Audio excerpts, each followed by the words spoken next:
বললেন, এই শিশুদেরকে আরো কিছুক্ষণ বলিয়ে রাখো, আমরা কিছু খাবার তাদের জন্য নিয়ে আসি। এই কথা বলে হযরত ওমর রাদিয়াল্লাহু তাআলা আনহু সেখান হতে তখন চলে গেল। তিনি ফিরে গিয়ে খাদ্য ভাণ্ডার খুলে তেল, মশলা এবং কিছু জ্বালানি কাঠ তার হাতে দিলেন। তারপর এক বস্তা ময়দা নিজের পেটের উপরে তুলে নিলেন। সঙ্গীটি ওই ময়দানের বস্তাটি তাদের কাঁধে নিতে চাইল, কিন্তু ওমর রাদিয়াল্লাহু তাআলা আনহু তার প্রস্তাবে রাজি হলো না। তিনি বললেন, আমার অপরাধের বোঝা আমাকেই বইতে দাও, রোজ কিয়ামতে আমার পাপের বোঝা তোমরা কেউই বইতে আসবে না। আর তখনই দুজনে বিদ্যার জীর্ণ কুটিরে ফিরে এলেন। হযরত ওমর রাদিয়াল্লাহু তাআলা আনহু নিজের হাতে শিশুদেরকে পেট ভরে খাইয়ে দিলেন। উদর পূর্তি করে ভোজন করার পরে তাদের মুখে হাসি ফুটে উঠল। শিশুদের হাসি দেখে হযরত ওমর রাদিয়াল্লাহু তাআলা আনহু এর মুখেও তৃপ্তি ও আনন্দের হাসি ফুটে উঠল। হযরত ওমর রাদিয়াল্লাহু তাআলা আনহু তার সঙ্গীকে নিয়ে বিদায় গ্রহণের সময় বৃদ্ধকে বললেন, বুড়িমা, এই বাচ্চাদের ভাবনা তোমাকে আর ভাবতে হবে না। খলিফা ওমর রাদিয়াল্লাহু তাআলা আনহু এর রাজকোষ হতে তোমরা নিয়মিত মাসিক সাহায্য পাবে। বিদ্যা অতিশয় খুশি হয়ে তাকে প্রাণ ভরে দোয়া করতে লাগলো। এর কিছুদিন পরে গভীর রাত্রে একদিন দীর্ঘায়িত ব্যক্তি শহরের পথ ধরে চলতে লাগলেন। চারদিকে নীরব নিস্তব্ধ রজনী, মরুর বাতাসে খেজুরের পাতাগুলো দোল খাচ্ছে। হঠাৎ একটি তাঁবুর কাছে আসতেই তিনি শুনতে পেলেন নারীর কণ্ঠে করুণ আকফুট আওয়াজ। তিনি কান পেতে কিছুক্ষণ দাঁড়িয়ে থেকে তাঁবুর দিকে অগ্রসর হলেন। তাঁবুর দরজায় এক ব্যক্তি বিশেষ চিন্তিত হয়ে বসেছিল। একটি লোককে আসতে দেখে সে উঠে দাঁড়ালো। আগন্তুকটি তাকে জিজ্ঞেস করলেন, এই তাঁবু থেকে একটি রমণীর আর্তনাদ শুনতে পাচ্ছি, ব্যাপার কি জানতে পারি? আর তখনই লোকটি জবাব দিল, আমরা বেদুইন, পথে প্রান্তরে মরুভূমিতে আমাদের দিন কাটে। আমরা বহুদূর থেকে এখানে এসেছি খলিফা হযরত ওমর রাদিয়াল্লাহু তাআলা আনহু এর সঙ্গে দেখা করার প্রত্যাশায়।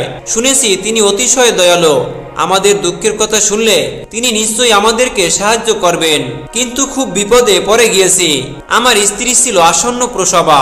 এখানে আসার পরেই তার প্রসব বেদনা শুরু হয়ে গেছে।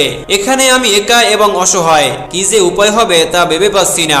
আগন্তুকটি বললেন, আপনি ব্যস্ত হবেন না, আমি শীঘ্রই এর একটা ব্যবস্থা করছি। এই কথা বলে তিনি চলে গেলেন এবং কিছুক্ষণের মধ্যেই একটি মহিলাকে সঙ্গে নিয়ে ফিরে এলেন। মহিলাটির সঙ্গে প্রসব করানোর উপযোগী সরঞ্জাম ছিল। তিনি সেগুলো নিয়ে তাঁবুর মধ্যে প্রবেশ করলেন।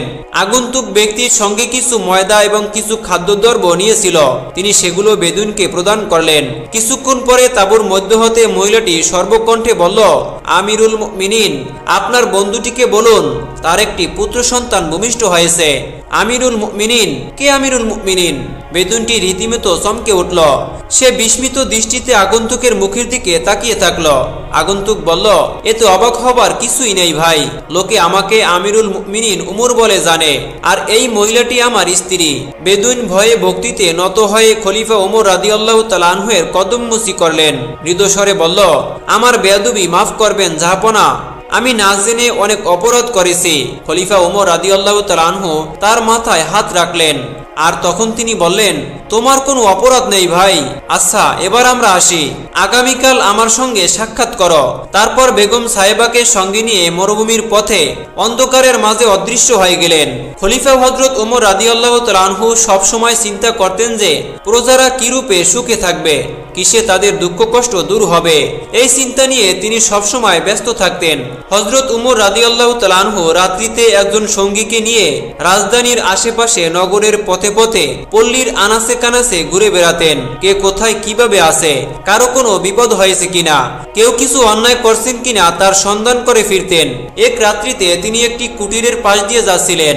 এমন সময় শুনতে পেলেন ঘরের মধ্যে দুজন চাপা স্বরে কথা বলছে। একজন বয়স্কা রমণী তার কন্যাকে বলছিল, আমরা খুবই গরিব, দুধ বিক্রি করে যা সামান্য কিছু লাভ হয় তাতে আমাদের দুবেলা চলতে চায় না। দুধে যদি কিছুটা পানি দেওয়া যায় তাতে কিছু লাভ বেশি হতে পারে, আর এতে আমাদের অবস্থার পরিবর্তন হতে পারে। কন্যা তার মাতাকে বাধা দিল আর বলল, মা, এটা তোমার অন্যায়। খলিফা ওমর রাদিয়াল্লাহু তাআলা আনহু কি হুকুম জারি করেছেন তা কি তোমার স্মরণ নেই? দুধে পানি মিশালে আমাদের অপরাধ হবে, আর আমরা যদি ধরা পড়ি তবে খলিফার বিচারে আমাদের কঠিন শাস্তি হবে। তখন তার মা বলল, মা, এই কথা তো কেউই জানবে না। তখন তার কন্যা জবাব দিল, মা, কেউ বুঝুক আর না বুঝুক সবকিছু আল্লাহ পাক রব্বুল আলামিন দেখছেন, তার চোখকে কিছুতেই ফাঁকি দেওয়া যাবে না।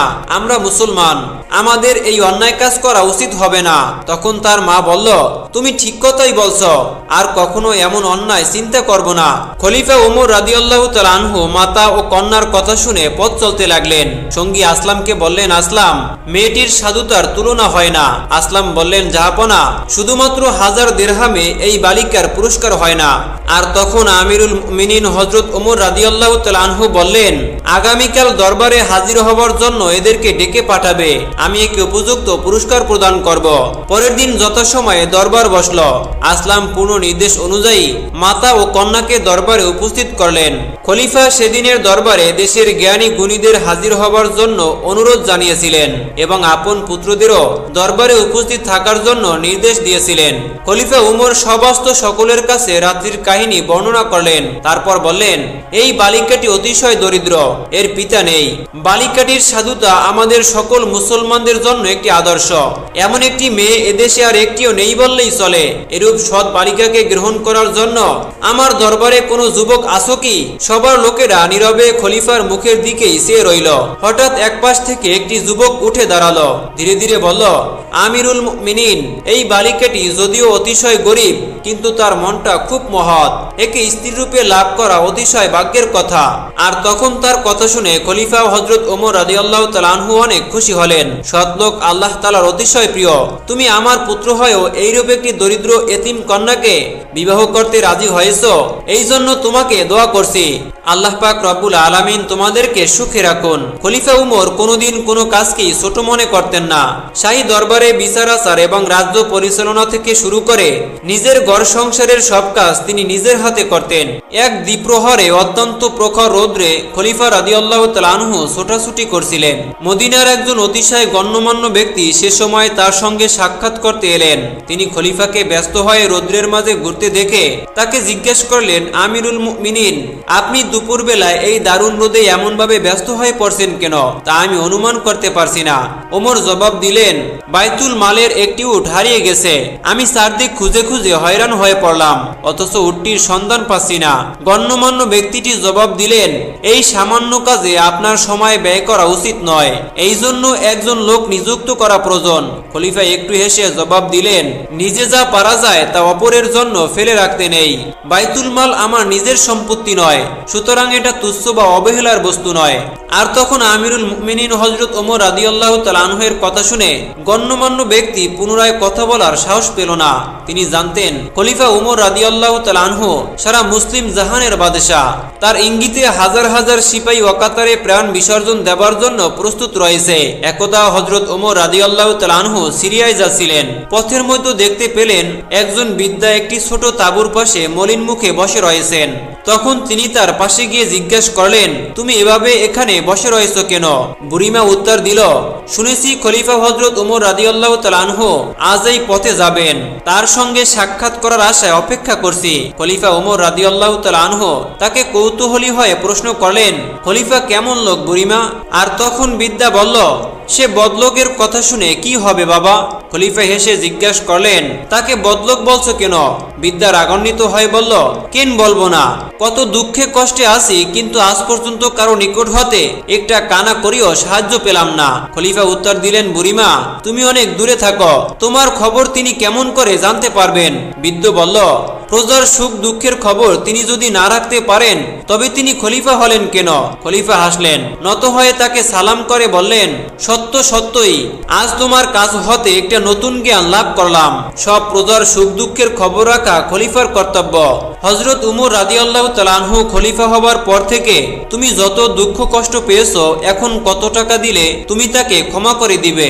ঠিক এমন সময় হযরত আলী রাদিয়াল্লাহু তাআলা আনহু আর আব্দুল্লাহ ইবনে মাসউদ রাদিয়াল্লাহু তাআলা আনহু তার কাছে এসে বললেন, আসসালামু আলাইকুম ইয়া আমিরুল মুমিনিন।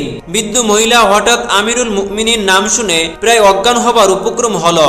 হযরত উমর রাদিয়াল্লাহু তাআলা আনহু তাকে সান্ত্বনা দিয়ে তার হাতে 25টি স্বর্ণমুদ্রা দিয়ে তারপরে একটি চামড়ায় লিখিয়ে নিলেন যে কাল কিয়ামতে হযরত ওমর রাদিয়াল্লাহু তাআলা আনহু এর উপরে তার কোনো আর দাবি রইল না।